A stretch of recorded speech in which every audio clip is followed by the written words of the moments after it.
এই গোলাপ ফুল মানে বাংলাদেশের 18 কোটি মানুষ, এই গোলাপ ফুল মানে বাংলাদেশ। ফুলের মতো সুন্দর করে তুলতে চাই আমরা বাংলাদেশকে। আজকে রাজনীতির নামে যারা দস্যুতা করছেন, রাজনীতিকে যারা ব্যবসা বানাইছেন, টাকা চাইরা, কালো টাকা চাইরা জনগণকে কিনেন আর সন্ত্রাসী পালেন, নেশাদ্রব্য হাতে তুলে দেন, অবৈধ অস্ত্র হাতে তুলে দেন।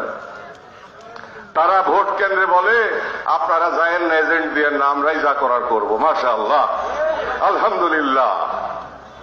কত চমৎকার আমাদের এই দেশ, কত চমৎকার গণতন্ত্র, এবং সাথে কত চমৎকার ষড়যন্ত্র।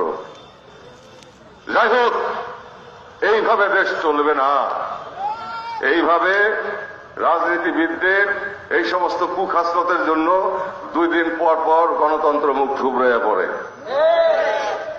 সংসদ বাতিল হয়, সংবিধান স্থগিত হয়, এবং অসাংবিধানিক সরকার ক্ষমতা গ্রহণ করে।